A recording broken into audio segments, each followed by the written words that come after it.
नमस्कार, कैसे हैं आप सब।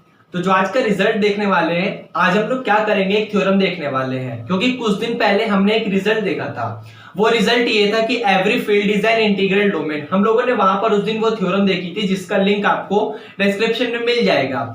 और वहां पर ये देखा था कि every field is an integral domain but integral domain, every integral domain is not field. हम लोगों ने ये देखा था कि सारे के सारे इंटीग्रल डोमेन फील्ड नहीं होते। तो बात ये आती है हमारे सामने कि फिर ऐसे कौन से इंटीग्रल डोमेन है जो फील्ड होती है। तो वही सारा रिजल्ट हम लोग आज देखने वाले हैं कि ऐसे कौन से इंटीग्रल डोमेन है जो फील्ड होते हैं। ये आपको समझ आया तो हमारी थ्योरम आज इसी पे चलेगी। और इस थ्योरम का मैं एक नाम दे सकता हूं, मतलब एक नाम है जिन्होंने इसको प्रूफ करा था, उनका नाम है वेडरबर्न। तो उन्हीं के नाम पे पड़ गई थी Wedderburn theorem, Wedderburn's BURNS burns theorem. ये आपको समझ आया। तो उसी के नाम पे हम लोग एक थ्योरम देखने वाले हैं, रिलेशन देखने वाले हैं कि कौन से इंटीग्रल डोमेन ऐसे हैं जो फील्ड होते हैं। ये आपको समझ आया। उसके लिए आपको इंटीग्रल डोमेन का टॉपिक आना चाहिए। इंटीग्रल डोमेन का टॉपिक क्या होता है कि एक कम्यूटेटिव रिंग होती है विदाउट यूनिटी। उसमें हम यूनिटी भी लेते हैं, विदाउट यूनिटी भी लेते हैं। क्योंकि जैसा मैं आपको इंटीग्रल डोमेन के इंट्रोडक्शन पार्ट में बता रहा था, मैं पहले सब बोलूंगा, आपसे कुछ बताऊंगा फिर आगे बढ़ूंगा। क्योंकि जैसा मैंने इंटीग्रल डोमेन के टॉपिक में बताया था कि ऐसे बहुत सारे मैथमेटिशियन हैं जो क्या करते हैं, अपने इंटीग्रल डोमेन में कम्यूटेटिव रिंग लेके चलते हैं। और ऐसे बहुत सारे मैथमेटिशियन हैं जो अपने इंटीग्रल डोमेन में कम्यूटेटिव रिंग विद यूनिटी लेके चलते हैं। तो यहाँ पे दोनों दिक्कत आएगी, हम लोग यूनिटी लेके चले या फिर यूनिटी लेके ना चले। तो उसके लिए मैं दोनों रिजल्ट बताऊंगा। इसलिए ये वाला जो लेक्चर चल रहा है हमारा, जो भी लेक्चर, इसको मेरे को नंबर याद नहीं है, ये लेक्चर 2 पार्ट में आएगा। उसका नाम मैं लिख दूंगा, लेक्चर के साथ पार्ट 1, लेक्चर के साथ पार्ट 2। उसमें हम लोग क्या देखेंगे, फर्स्ट वाली वीडियो में हम लोग ये देख लेंगे कि इंटीग्रल डोमेन में, क्योंकि हम लोग ये प्रूफ करने वाले हैं कि कुछ ऐसे इंटीग्रल डोमेन होते हैं जो फील्ड होते हैं, वो सारी बात अभी होगी।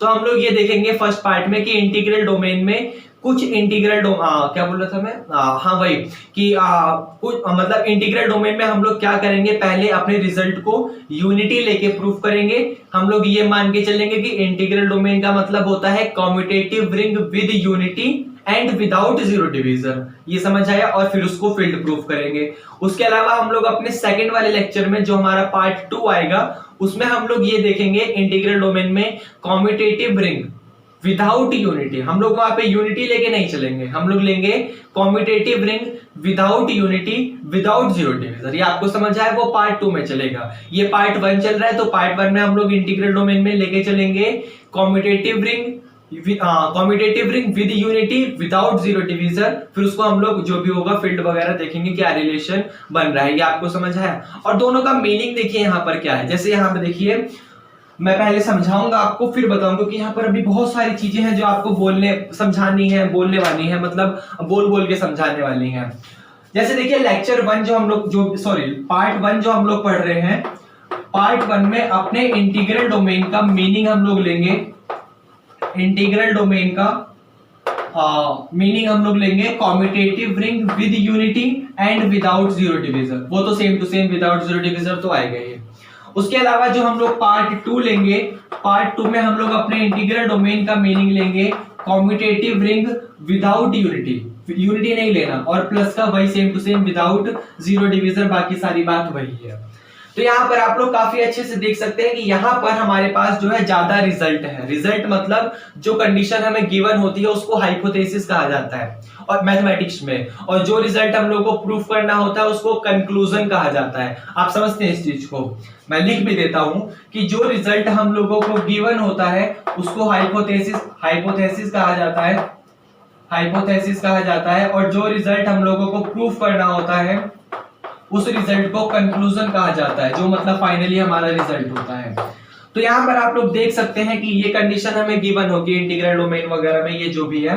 तो यहाँ पर आप लोग ये खास बात देख सकते हैं कि यहाँ पर हमारे पास ज्यादा कंडीशन है। ज्यादा कंडीशन मतलब कि कोई भी एक सेट हमारा रिंग भी है, वो कम्यूटेटिव भी है, और उसके पास यूनिटी भी है, और वो विदाउट जीरो डिवीजन भी है। जबकि यहाँ पर हमारे पास डाटा कम है, क्योंकि कोई एक सेट सिर्फ रिंग है, वो कम्यूटेटिव है, उसके पास यूनिटी नहीं है, और वो विदाउट जीरो डिवीजन है। इसके पास ज्यादा डाटा है क्योंकि यूनिटी इंक्लूड हो गया, इसके पास ज्यादा डाटा है क्योंकि यूनिटी एक्सक्लूड हो गया। ये आप समझ रहे हैं। और आप इस चीज को काफी अच्छे से जानते हैं, समझते भी हैं। जनरल सी नेचुरल सी बात है कि अगर मेरे पास डाटा कम है, अगर मेरे पास जो है आप कह सकते हैं इंस्ट्रक्शन या फिर सोर्स ऑफ इंस्ट्रक्शन कम है, और मैंने किसी रिजल्ट को किसी डेस्टिनेशन को पा लिया, या फिर किसी सक्सेस को किसी भी पॉइंट को मैंने मान लीजिए अपने मतलब कह सकता हूँ क्या बोलूं, सक्सेस कर लिया, पा लिया, आप समझ रहे हो। उसी के अलावा कोई दूसरा बंदा और है जिसके पास बहुत सारे डाटा थे, मतलब बहुत सारे उसके पास फैसिलिटीज थी, उसने भी वही सेम टू सेम रिजल्ट पा लिया। तो दोनों के कंपैरिजन में वो बच्चा ज्यादा अच्छा माना जाएगा जिसके पास डाटा कम था। जैसे एग्जांपल के लिए मानिए मेरे जो सर है वो काफी ज्यादा मतलब इस तरीके से कहानियां बताया करते थे, तो मैं भी आपको बताता हूँ। वो इस तरीके से बताया करते थे कि मान लीजिए एक लड़का है आपके पास ए नाम का और एक लड़का है आपके पास बी नाम का। पहले समझिए, क्योंकि ये सारी चीजें यूज होने वाली हैं, जनरल सी चीजें हैं जो आगे हम लोग थ्योरम में पढ़ने वाले हैं, इसलिए मैं आपको ये बता रहा हूँ। ये आपको छोटी छोटी चीजें पता होंगी तो आगे थ्योरम में मैं बड़ी आसानी से बोलता चला जाऊंगा। ये आपको समझ है? एग्जाम्पल के लिए समझिए, मान लीजिए यहाँ पर पार्ट ए नाम का लड़का है और पार्ट जो ए नाम का लड़का है, मतलब ए नाम का लड़का सिंपल, वो गांव में रहता है, विलेज में। उसके पास जो सोर्स है वो भी बहुत कम है, आप समझ रहे हो। मतलब गांव में है तो भाई हो सकता है मोबाइल ना हो, डाटा ना मिले, पढ़ाई वगैरह करने के लिए बुक्स वगैरह उतनी ज्यादा अच्छी ना मिले, टीचर की फैसिलिटी तो चलो ठीक है मिल सकती है, नहीं भी मिल सकती, जो भी बात है, मतलब डाटा उसके पास सोर्स जो है वो कम है। वो इस कहानी बताया करते थे मेरे सर, तो मैं भी इसी तरीके से बताऊं ताकि बच्चे को काफी ज्यादा अच्छा समझ आ जाए, वो भी मोटिवेट हो पढ़ाई की तरफ। उसी तरह बी नाम का एक लड़का है, बी नाम का लड़का जो है वो सिटी में रहता है, काफी अच्छी फैमिली से है, काफी अच्छी फैमिली से है, तो उसका मतलब उसके पास सोर्स बहुत ज्यादा होंगे, सोर्स कह सकता हूं मैं इसके पास बहुत ज्यादा होंगे। और क्या करा, दोनों ने ही एक रिजल्ट क्वालिफाई करा आईएएस का। अब इस आईएएस के रिजल्ट में ज्यादा वैल्यू किस चीज को मिलेगी, इस विलेज वाले को। क्यों? क्योंकि भाई बंदा विलेज में रहता था, उसके पास सोर्स कम थे और फिर भी वो आईएएस बन गया। मैं वो बात नहीं कर रहा कितनी रैंक बनी, कितने नंबर है, वो अलग बात है, जनरल सेंस के लिए समझिए कि हाँ भाई वो आईएएस बन गया। उसी तरीके से बी लड़का आया, वो सिटी से आया था, उसके पास सोर्स ऑफ इंस्ट्रक्शन बहुत ज्यादा थे, काफी ज्यादा फैसिलिटी थी, वो चाहता था तो कुछ और, मतलब जो भी बात है उसने भी आईएएस क्रॉस कर लिया, मतलब आईएएस को क्वालिफाई कर लिया। तो भाई ये ए वाला बच्चा ज्यादा अच्छा माना जाएगा बी वाले के मुकाबले, क्योंकि ए वाले के पास सोर्स कम थे, आप समझ रहे हो, फिर भी उसने वही रिजल्ट क्वालिफाई करा जो बी वाले ने क्वालिफाई करा है जिसके पास सोर्स बहुत ज्यादा थे। तो वही बात सेम यहाँ मैथमेटिक्स में भी लगती है, क्योंकि मैथमेटिक्स एक जनरल जो हम लोग अपनी नेचुरल लाइफ में देखते हैं, यूनिवर्स में सारी वही चीजें हैं। तो हम लोग यहाँ देख सकते हैं पार्ट 1 में कि किसी चीज के पास, मान लीजिए हम लोग इंटीग्रल डोमेन के ऊपर बात करेंगे, और इंटीग्रल डोमेन में अगर हम लोग इस वाले चीज से किसी दूसरे रिजल्ट पर पहुंचे तो हम लोग कह देंगे कि भाई तू इतना अच्छा नहीं है इसके मुकाबले, क्योंकि तेरे पास ज्यादा सामान है, इसके पास commutative ring with unity plus without zero divisor है, और इसके पास सिर्फ commutative ring without unity without zero divisor है, तो इसके पास डाटा कम है। फिर भी हम लोग सेम टू सेम उसी रिजल्ट पे पहुंचे जहां पर हम लोग इस रिजल्ट की मदद से पहुंच रहे हैं, तो ये वाला रिजल्ट जो है, ये वाली थ्योरम जो है वो काफी ज्यादा बेटर मानी जाएगी। क्यों? क्योंकि इसके पास गिवन डाटा कम है। गिवन डाटा होने का मतलब इसका हाइपोथेसिस जो है, हाइपोथेसिस कमजोर है, समझ रहे हो। जिसका हाइपोथेसिस कमजोर होता है और वो सेम ही रिजल्ट दे मेरे को, जो जिसका हाइपोथेसिस कमजोर है वो भी सेम रिजल्ट दे, समझ रहे हो ना। कि कोई बंदे ने जिसका हाइपोथेसिस कमजोर है, जिसके पास बहुत सारा डाटा दिया हुआ मैथमेटिक्स में, और वो एक नंबर पे पहुंच गया, किसी एक क्वांटिटी पे पहुंच गया, उसी क्वांटिटी पे एक दूसरा डाटा भी पहुंच रहा है जिसके पास हाइपोथेसिस कम है, तो उस कम वाले हाइपोथेसिस को ज्यादा वैल्यू दी जाएगी कि भाई ये बहुत कम रिजल्ट से यहाँ पर आया है, उसने बहुत कम रिजल्ट का यूज करा है फिर वो यहाँ पर आया है, और जो ऊपर वाला डाटा था उसने बहुत ज्यादा रिजल्ट का यूज करा है फिर वो यहाँ पर आया है, समझ रहे हो आप। जैसे एग्जांपल के लिए देखो, हम लोग क्या करा करते थे, जैसे मैं एक और एग्जांपल देता हूँ। एक बहुत अच्छे मैथमेटिशियन थे जिन्होंने लोग टेबल दी थी, मेरे को उनका नाम याद नहीं है, अंग्रेज टाइप का नाम है थोड़ा। जैसे हम लोग क्या करते थे बचपन में, ये निकालते थे 0.0123 गुना में कुछ भी ले लो 5678.2 की पावर 9873 लगभग, ये हमने क्या करा, एक नंबर ले लिया। अब कोई बच्चा अगर जनरली इस चीज को सॉल्व करने बैठेगा और फिर अपने रिजल्ट पे आएगा तो वो काफी ज्यादा मतलब डिफिकल्ट बन जाएगा।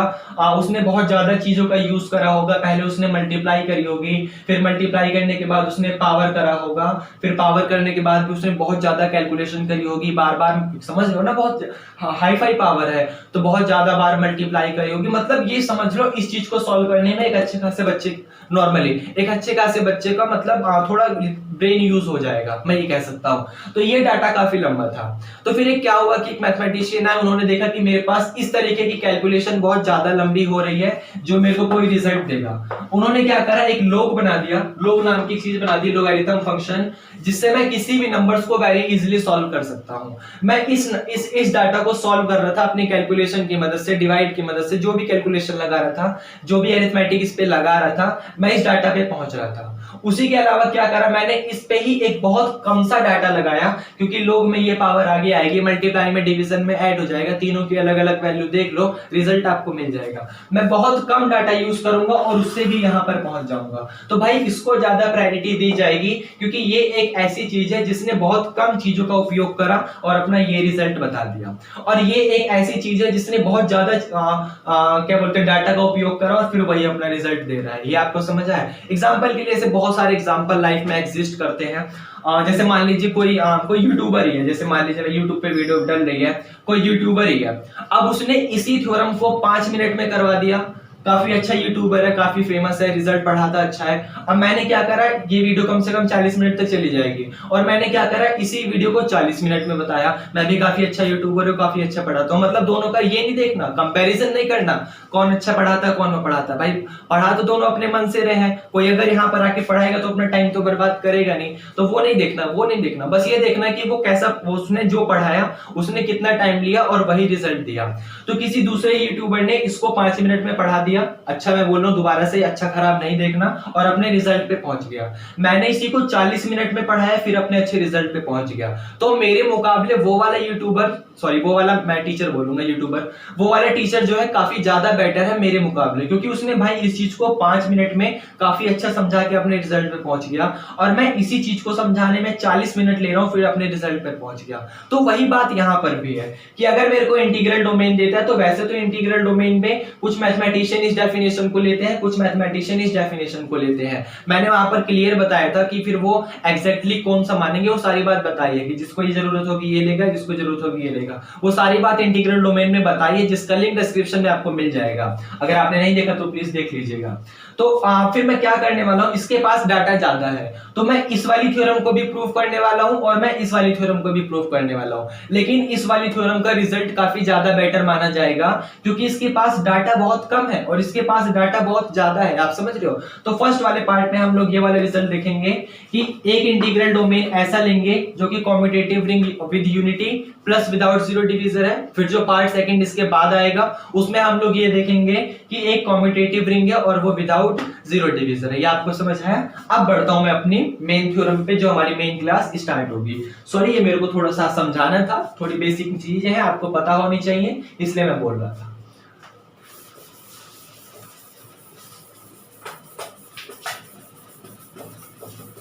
देखिए जो थ्योरम है उनका नाम है वैडरबर्न्स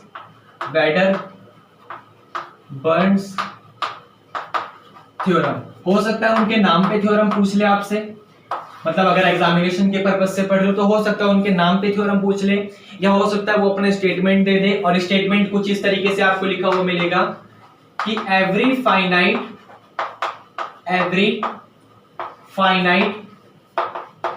integral domain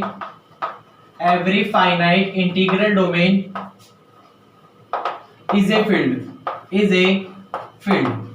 Every finite integral domain is a field। ये आपको स्टेटमेंट वो देगा, या तो फिर वो सीधा नाम बोल सकता है कि वैडरबर्न्स थ्योरम। अब आप यहाँ पर काफी चीज देख सकते हैं, स्टेटमेंट को समझिए पहले वो क्या कह रहा है। वो ये कह रहे हैं कि हर एक इंटीग्रल डोमेन फील्ड नहीं है, हर एक finite integral domain. Finite integral domain का मतलब एक ऐसा सेट जिसके अंदर फाइनाइट नंबर ऑफ एलिमेंट हो, जिसके अंदर सिर्फ इतने ही एलिमेंट हो जिन्हें आप गिन सकें, वो फील्ड होगा। यहां पे समझ आया आपको, जितने भी फाइनाइट इंटीग्रल डोमेन है वो सारे के सारे फील्ड होंगे। लेकिन यहां से एक बात और उठती है कि भाई सारे के सारे फाइनाइट इंटीग्रल डोमेन है, मैं एक्सेप्ट कर लूंगा, लेकिन इनफाइनाइट के ऊपर क्या कहोगे? अगर मैंने यहां पर फाइनाइट की जगह इनफाइनाइट लगा दिया तो क्या मीनिंग होगा? तो भाई इनफाइनाइट वाले में ये बात आती है कि हो सकता है इनफाइनाइट इंटीग्रल डोमेन फील्ड बन जाए और हो सकता है इनफाइनाइट इंटीग्रल डोमेन फील्ड ना बने। जब हम लोग इसका अपोजिट वर्जन देख रहे थे, जिसका लिंक डिस्क्रिप्शन में मिलेगा, तो हम लोगों ने वहां रिजल्ट देखा था कि z एक इंटीजर है, इंटीग्रल डोमेन है, समझ रहे हो? मतलब z एक सेट ऑफ इंटीजर है जो कि इनफाइनाइट है। इनफाइनाइट समझ रहे हो ना, इसके अंदर इनफाइनाइट नंबर ऑफ एलिमेंट है, और ये इंटीग्रल डोमेन भी है, लेकिन ये फील्ड नहीं है क्योंकि इसके पास मल्टीप्लिकेटिव इनवर्स एग्जिस्ट नहीं करता इसके नॉन जीरो एलिमेंट का। उसी तरीके से आपके पास रियल नंबर है, रियल नंबर फिर से एक इनफाइनाइट सेट है, और ये इंटीग्रल डोमेन भी है और ये फील्ड भी है क्योंकि इसके पास हर एक नॉन जीरो एलिमेंट का mi एग्जिस्ट करता है। तो आप देख सकते हो इनफाइनाइट के केस में हो सकता है वो इंटीग्रल फील्ड ना बने, और इनफाइनाइट के केस में हो सकता है वो फील्ड बन जाए। तो इनफाइनाइट में कोई नेसेसरी कंडीशन नहीं है, वो हमें खुद चेक करना पड़ेगा कि भाई वो फील्ड बनेगा या फिर नहीं बनेगा। लेकिन जब भी फाइनाइट वाली बात आएगी तो फाइनाइट वाली बात में मैं हमेशा कहूंगा कि अगर कोई भी मेरे को फाइनाइट इंटीग्रल डोमेन मिल गया तो वो फील्ड पक्का होगा। ये समझ आए? क्लियर तो है ना? एक सेकंड प्लीज।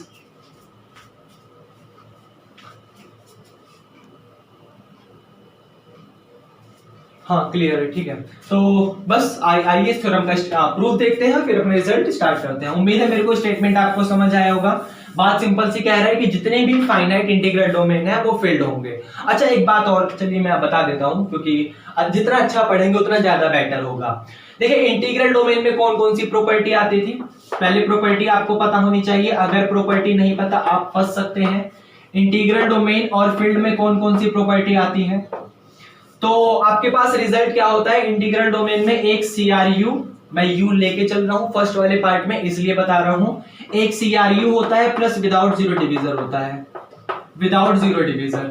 और फील्ड वाली प्रॉपर्टी में आपके पास एक CRU होता है, CRU के पास CRU के अलावा प्लस का mi होता है। mi का मतलब multiplicative inverse, non zero element का मल्टीप्लिकेटिव इनवर्स होता है। और मेरे को क्या करना है, ये दिखाना है कि फाइनाइट इंटीग्रल डोमेन जो होता है वो फील्ड होता है। मतलब ये डाटा गिवन है, इंटीग्रल डोमेन वाला डाटा गिवन है, ये हाइपोथेसिस है, और कंक्लूजन मतलब फील्ड पर मेरे को पहुंचना है, फील्ड दिखाना है उसे।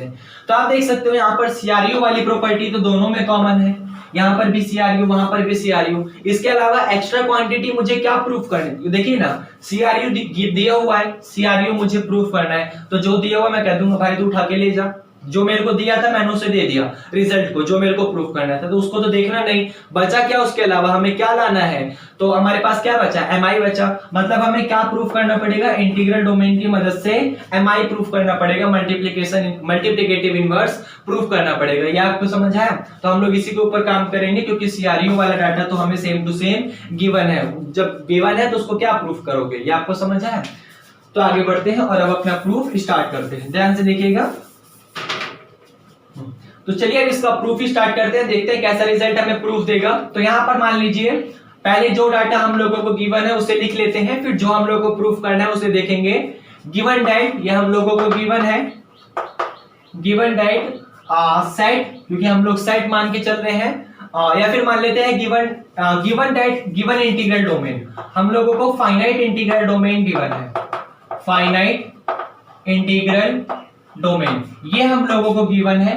इसका मतलब वो हमसे ये कह रहा है कि एक सेट है, वो सेट आपका फाइनाइट है, और उसके अलावा इंटीग्रल डोमेन का मीनिंग है कि वो commutative ring with unity plus without zero divisor है। ये आपको समझ आया? ये डाटा यहाँ पर काफी ज्यादा मैटर करेगा, विदाउट जीरो डिवीजर वाला, और यूनिटी तो हम लोग पार्ट फर्स्ट में इंक्लूड करके चल रहे हैं। तो ये डाटा हम लोगों को गिवन है कि कोई भी एक फाइनाइट इंटीग्रल डोमेन है। फाइनाइट इंटीग्रल डोमेन का मीनिंग ये होता है कि कोई एक साइड भैया फाइनाइट है, फाइनाइट के अलावा वो कॉम्यूटेटिव रिंग विद यूनिटी है, और प्लस का विदाउट जीरो डिवीजर है। तो ये डाटा हम लोगों को गिवन है, और फील्ड प्रूफ करना है तो फील्ड में मैंने जैसा अभी बताया कि हम लोगों को MI दिखाना है। MI मतलब मल्टीप्लिकेटिव इनवर्स दिखाना है, क्योंकि कॉम्यूटेटिव रिंग विद यूनिटी तो इंटीग्रल डोमेन के पास भी है और कॉम्यूटेटिव रिंग विद यूनिटी तो फील्ड के पास भी है। ये आपको समझ आया, तो इसलिए यहाँ पर हम लोगों को MI दिखाना है, तो उसे लिखने की जरूरत नहीं है, याद रहेगा हम लोगों को।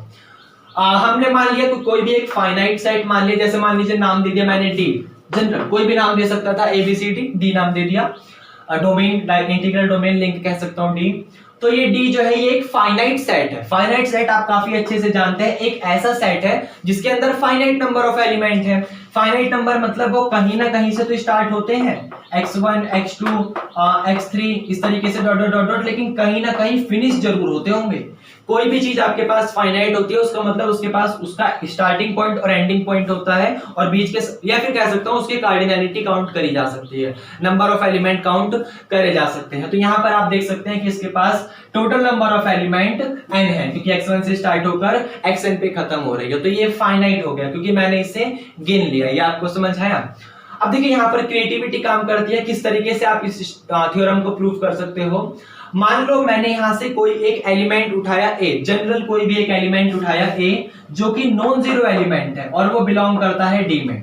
मैंने क्या करा, सिर्फ एक एलिमेंट, एक ऐसा एलिमेंट पिक करा जो कि एक नॉन जीरो एलिमेंट है और वो D में बिलोंग करता है, मतलब अपने फाइनाइट वाले सेट में बिलोंग करता है। और क्या करा मैंने, इस A का क्लोजर ले लिया। क्लोजर समझ रहे हो ना, मल्टीप्लिकेटिव क्लोजर ले लिया, मतलब मल्टीप्लिकेशन कंपोजिशन ले लिया इसके सारे एलिमेंट के साथ। बस कंडीशन ये है कि जो एलिमेंट मैं पिक करूंगा, जिस एलिमेंट से मैं मल्टीप्लाई करवाऊंगा, क्योंकि मैं मल्टीप्लिकेशन क्लोजर ले रहा हूं, वो एलिमेंट आपके पास नॉन जीरो होना चाहिए। मैंने यहाँ पर A एलिमेंट एक ऐसा उठाया जो कि नॉन जीरो है, तो मान लीजिए मैं इस एलिमेंट A का मल्टीप्लिकेशन क्लोजर ले लूं हर एलिमेंट के साथ, तो मुझे एक नया सेट मिलेगा। और नए सेट का नाम मान लीजिए मैंने दे दिया S सेट, नाम मैंने S दे दिया, S4 सेट, और वो रिजल्ट मुझे कुछ इस तरीके से देगा, AX1 यहाँ पे दे देगा कॉमा AX2 और ये comma dot dot dot AXN type का एलिमेंट आपको देगा। ये आपको समझ आया। हमने क्या करा, कुछ नहीं करा भाई, सिर्फ एक सेट लिया D जो कि फाइनाइट था, उसमें से एक नॉन जीरो एलिमेंट मैंने A उठाया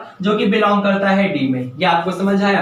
और फिर उस नॉन जीरो एलिमेंट का मैंने मल्टीप्लिकेशन क्लोजर ले लिया D के सारे एलिमेंट के साथ, तो मुझे एक नया सेट मिला जो कि AX1 टाइप का हो गया, AX2 टाइप का हो गया, dot dot dot dot AXN type का हो गया। ये रिजल्ट मेरे को मिल गया। अच्छा, यहाँ पर एक बात आप काफी अच्छे समझते हैं कि ये वाला जो A एलिमेंट है वो इसके अंदर से ही बिलोंग कर रहा है, और मैंने इसके अंदर से ही कोई एक एलिमेंट उठाया नॉन जीरो एलिमेंट, और उस एलिमेंट की इन्हीं एलिमेंट में मल्टीप्लाई कर दे, तो ये क्लोजर वाली प्रॉपर्टी है। और क्लोजर का मीनिंग ही यही होता है कि आप चाहे कोई भी सेट उठाएं, मतलब कोई भी सेट आपके पास गिवन हो, उसके एलिमेंट की अगर उसी सेट में मल्टीप्लाई कर दो, उसी सेट के एलिमेंट में मल्टीप्लाई कर दो, तो उन्हीं में से कुछ ना कुछ रिजल्ट मिलने वाला है। समझ रहे हो ना। एक सेट आपको गिवन है, अब मान लीजिए वो जो सेट आपको गिवन है उस सेट में आपने क्या करा कि कोई दो एलिमेंट उठाए और उन दोनों एलिमेंट का मल्टीप्लिकेशन क्लोजर ले लिया, क्योंकि यहाँ पर मल्टीप्लिकेशन वाला काम चल रहा है तो मैं मल्टीप्लिकेशन बोल रहा हूँ। आपने उन दोनों का मल्टीप्लिकेशन क्लोजर ले लिया, तो जो आपको रिजल्ट मिलेगा वो भी आपका उसी सेट में से कोई ना कोई एलिमेंट मिल जाएगा। ये आपको समझ आया। तो वही बात तो यहाँ पर भी हुई है कि मेरे को जो एलिमेंट AX1 AX2 इस तरीके से मिला है वो इनमें से ही कोई ना कोई होगा, लेकिन फिर भी मैं अपनी कंडीशन प्रूफ करूंगा कि जो मेरा S है वो सबसेट है D का। मेरे को इस वाले रिजल्ट को प्रूफ करने के लिए कुछ चीजें की जरूरत पड़ेगी, तो वो धीरे धीरे हमें मिल रहे हैं। कि मेरा जो फर्स्ट कंडीशन है, मेरे को ये दिखाना पड़ेगा कि ये वाला जो S है वो सबसेट है D का, मतलब इसके सारे के सारे एलिमेंट यहाँ इंक्लूड है। और सेकंड मेरे को कंडीशन ये दिखानी पड़ेगी कि all elements of S are distinct, कि S के सारे एलिमेंट जो है, जितने भी एलिमेंट है वो डिस्टिंक्ट है, मतलब कोई भी दो एलिमेंट दोबारा नहीं लिखा हुआ। ये आपको समझ आया।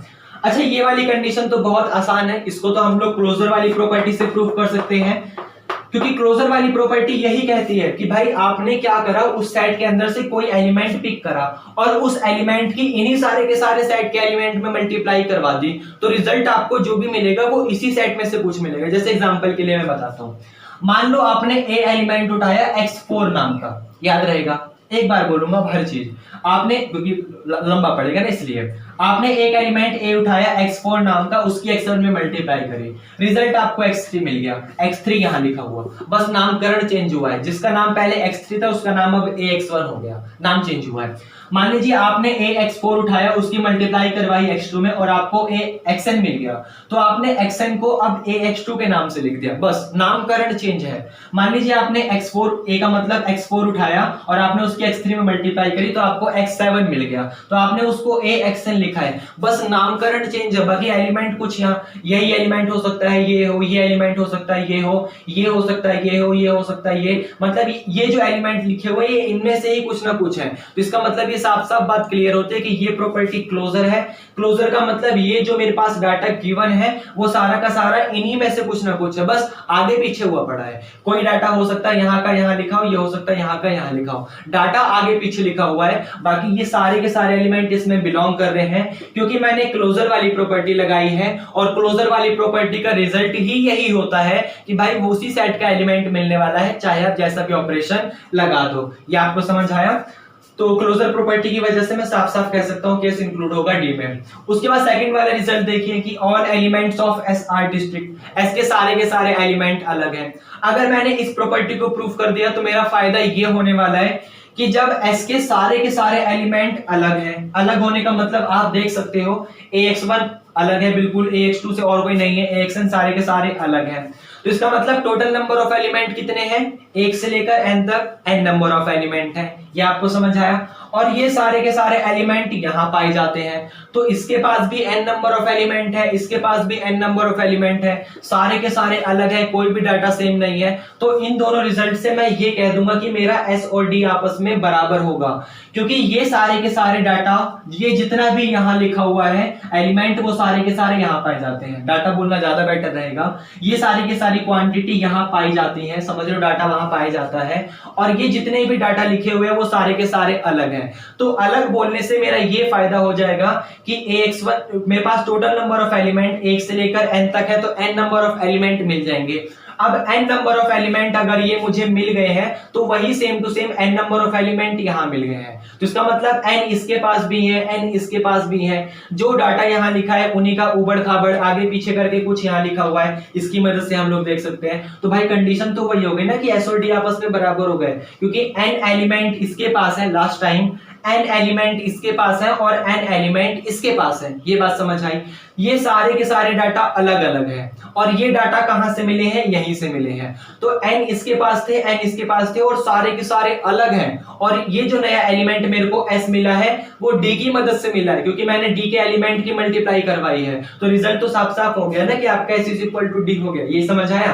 तो ये रिजल्ट हमें प्रूफ करना है कि all elements of S R distinct, s के सारे एलिमेंट अलग अलग हैं। तो यहाँ पर ये बात तो हमें गिवन है कि मान लीजिए मैंने कोई एलिमेंट xi उठाया d से, और वो बराबर नहीं होगा xj के, वो बराबर नहीं है xj के, ये मुझे पता भी है। x1 x2 के बराबर नहीं है, वो x3 के बराबर नहीं है, इनमें से कोई भी डाटा सेम टू सेम नहीं है, ये मुझे पता भी है, क्योंकि फिर साइड के अंदर total number of case n-1 हो जाते हैं, n-2 हो जाते हैं। xi xj के बराबर नहीं है और i जहां पे j के बराबर नहीं है, ये कंडीशन है। और मेरे को ये प्रूफ करना है कि ये सारे के सारे एलिमेंट अलग अलग हैं, लेकिन कॉन्ट्राडिक्शन मेथड से प्रूफ करने वाला हूं मैं। एंड बाय कॉन्ट्राडिक्शन मैंने मान लिया इस चीज को, क्योंकि मैं कॉन्ट्राडिक्शन के मेथड से प्रूफ करने वाला हूं। उसने कहा है कि सारे के सारे डाटा अलग अलग है, मैंने मान लिया कि ये डाटा कुछ सेम है इसमें से, और वो डाटा है आपके पास axi बराबर है axj के, समझ रहे हो? axi वाला डाटा बराबर है axj के, ये मैंने मान लिया, मैं कॉन्ट्राडिक्शन से प्रूफ करूंगा।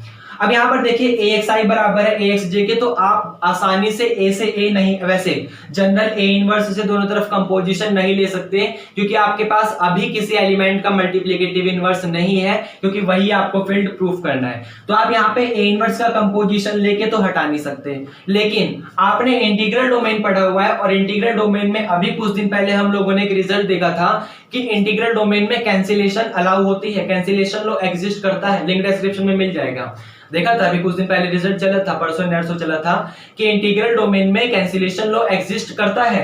तो यहाँ पर आप देख सकते हैं कि जब ये इंटीग्रल डोमेन वाला डाटा हमें गिवन है तो यहाँ पर हम ए से ए कैंसिल कर सकते हैं क्योंकि वहां कैंसिलेशन लॉ अलाउ है, लिंक डिस्क्रिप्शन में मिलेगा।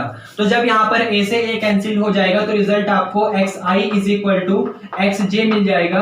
और जैसे ही xi is equal to xj मिला, ये डाटा आपको गलत मिल गया क्योंकि आपको ऊपर ये दिखाना था कि xi जो है xj के बराबर नहीं है और आप उसका अपोजिट डाटा लेकर आ रहे हो। इसका मतलब जो आपने कंडीशन मानी है axi बराबर xj वो गलत है। ये आपको समझ आया, where i is not equal to j, जो ये डाटा आपका गलत है। इसका मतलब साफ साफ कंडीशन क्या हो गई कि हर एक axi जो है वो डिस्ट्रिक्ट है अपने axj से, जहां पर ij के बराबर नहीं है। तो इसका मतलब ये एलिमेंट सारे के सारे क्या है, डिस्ट्रिक्ट है। और जैसे ही मैंने ये रिजल्ट दिखाया कि S सबसेट है D का और ये सारे के सारे एलिमेंट डिस्ट्रिक्ट है, मेरा साफ साफ कंडीशन ये आ जाएगा कि जो मेरे पास सेट S है वो किसके बराबर है, D के। ये आपको समझ आया। तो ये डाटा की मेरे को बहुत ज्यादा हेल्प पड़ने वाली है, इसलिए मैं इसको प्रूफ करा मैंने इसको। ये समझ आया, आगे बढ़ते हैं इसे, लेकिन उससे पहले इसको रफ करूंगा। देखिए बहुत ध्यान समझना है, समय लग रहा है ये मैं भी जानता हूं, समय लगता है, मैं ये मतलब रेगुलर होता है, जब से पढ़ाने स्टार्ट कर रहा हूं तब से समय लगता है मेरी उसमें मेरे पढ़ाने में, लेकिन समझ आएगा काफी अच्छा, ये बात मैं मानता हूं। तो प्लीज आप थोड़ा पेशेंस रखिए, और पेशेंट नहीं पेशेंस। चलिए यहाँ पर मेरे को ये डाटा मिल गया S is equal to D। मैं आगे बढ़ता हूँ इस क्योंकि इस डाटा को उपयोग करने वाला है, ठीक है, रफ करता हूँ इसको। अब अपना आगे बढ़ते हैं, देखते हैं किस तरीके से रिजल्ट लेगा, क्योंकि हमें क्या मिल गया, हमें ये वाला डाटा मिल गया कि जो आपका S है वो बराबर है D के। ये आपको समझ आया। अब देखिए जो इसने कंडीशन गिवन दी हुई है हाइपोथेसिस में, उसका यूज करने वाला हूं। उसने बोला है वो सेट आपका कॉम्यूटेटिव रिंग विद यूनिटी है। यहाँ पर यूनिटी वाला डाटा वो गिवन दे रहा है कि भाई यूनिटी है और यूनिटी में लेके चलूंगा। तो यूनिटी का मतलब आपका जो 1 है वो बिलोंग करेगा D में, क्योंकि D आपका सबसे ऊपर वाला सेट था। जो डाटा उसने, जो सेट इंटीग्रल डोमेन के ऊपर काम करेगा वो आपका D था। तो 1 बिलोंग कर रहा है D में, और S बराबर है D के। मैं दोबारा रिपीट करूंगा, 1 बिलोंग कर रहा है D में और D बराबर है S के। दिस इंप्लाइज दैट 1 बिलोंग करेगा S में, कोई दिक्कत नहीं होनी चाहिए। और S में किस टाइप के एलिमेंट है, AX1, AX2, AX3, अभी देखा था ना, AX4 AXN टाइप के एलिमेंट है। तो मैं यहाँ पर मान लूंगा कि S में जो एलिमेंट है वो कोई भी जनरल एलिमेंट मान लिया मैंने इस तरीके से AXM जो बिलोंग करता है किसको, S को, इस वाले साइड S को। तो यहाँ पर 1 बिलोंग कर रहा है इसमें और ये बराबर है इसमें। इसका मतलब आप कह सकते हो, मतलब AXN जो है वो S का एलिमेंट है, या फिर ऐसे लिख सकता हूँ AXM is the element of S, या फिर बिलोंग वाला भी ज्यादा मैथमेटिकल, फिर मैं सिंबल का यूज कर सकता था, लेकिन चलो आपको लिख के बता दे रहा हूँ, AXM is the element of S।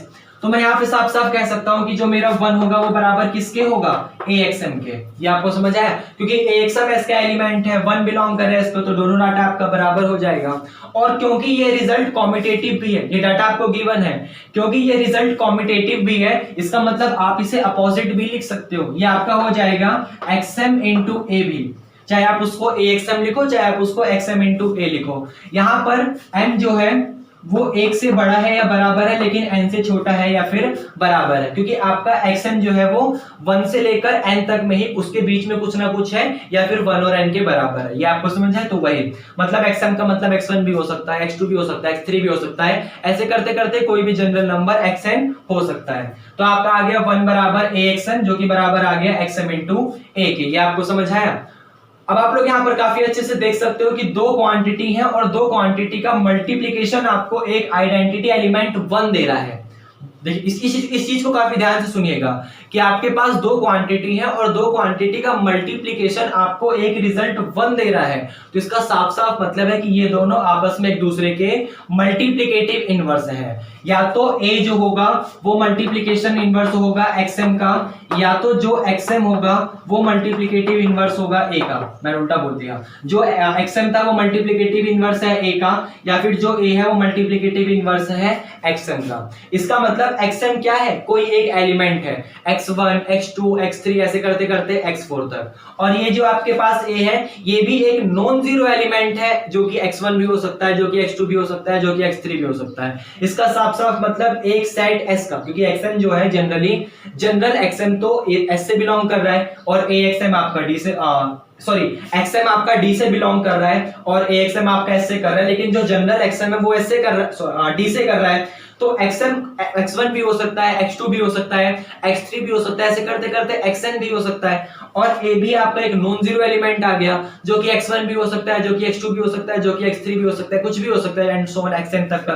तो आप देख सकते हैं कि यहाँ पर जो a था वो इनवर्स आ गया किस चीज का, xm का। और आपको यही प्रूफ करना था फील्ड वाली कंडीशन के लिए, क्योंकि फील्ड वाला रिजल्ट ही आपसे ये कहता है कि भाई जो आपकी कंडीशन गिवन है वो उसमें सिर्फ CRU तो मेरे पास भी है, फील्ड में CRU तो होता है, कॉम्यूटेटिव रिंग विद यूनिटी तो होता है, प्लस का मुझे ये दिखाना पड़ता है कि उसके हर एक एलिमेंट का मल्टीप्लिकेटिव इनवर्स एग्जिस्ट करता है, नॉन जीरो एलिमेंट का मल्टीप्लिकेटिव इनवर्स एग्जिस्ट करता है। तो मैंने यहाँ पर यही दिखा दिया कि मेरे पास xm का मल्टीप्लिकेटिव इनवर्स a एग्जिस्ट कर रहा है, और जैसे ही मैंने अपने ये वाली लाइन लिखी मैं साफ साफ कह दूंगा कि मेरा रिजल्ट प्रूफ हो गया। ये आपको समझ आया? तो ये इंटीग्रल डोमेन का मीनिंग था, जिस यहाँ पर मैंने s is equal to D की हेल्प ली, इसी की वजह से मैं अपनी सारी की सारी कंडीशन प्रूफ कर पाई। आपको समझ आया? फिर मैंने मल्टीप्लिकेशन लगा दिया, कॉम्यूटेटिव होता है, दो एलिमेंट का मल्टीप्लिकेशन आइडेंटिटी एलिमेंट दे रहा है, इसका मतलब इनमें से कोई ना कोई एक दूसरे का इनवर्स है, या तो ये डाटा सही होगा या तो ये सही होगा, तो इसका मतलब मेरे को मल्टीप्लिकेटिव इनवर्स मिल गया, और जैसे ही mi मिला मैं तुरंत कह दूंगा कि वो फील्ड बन गया। तो ये वाला डाटा था जहां पर हम लोगों ने कॉम्यूटेटिव रिंग विद यूनिटी की हेल्प ली थी और फिर अपना फील्ड प्रूफ करा था। इसके बाद जो अभी बिल्कुल जस्ट पार्ट सेकंड आने वाला है, इसका लिंक भी मैं बाद में डिस्क्रिप्शन में डाल दूंगा तुरंत, इसका लिंक भी डिस्क्रिप्शन में मिल जाएगा पार्ट 2 का, जो अभी मैं बनाने वाला हूं उसका लिंक अभी मिल जाएगा पार्ट 2 में। वो डाटा ये आपसे ये कहेगा कि भाई वो कॉम्यूटेटिव रिंग जो यूनिटी है हम लोग वहां पर विदाउट यूनिटी लेके चलेंगे, हम लोग सिर्फ कॉम्यूटेटिव रिंग ले लेंगे और विदाउट जीरो डिवीजन ले लेंगे, यूनिटी को नहीं लेंगे, और फिर अपना रिजल्ट प्रूफ करेंगे। ये आपको समझ है? तो चलिए उस डाटा को मिलते हैं, बाकी जल्दी से खत्म करते हैं। हाँ तो ये अच्छा लगा तो ये अच्छा लगा तो पढ़ते रहिए। चलिए ठीक है, थैंक यू, बाय।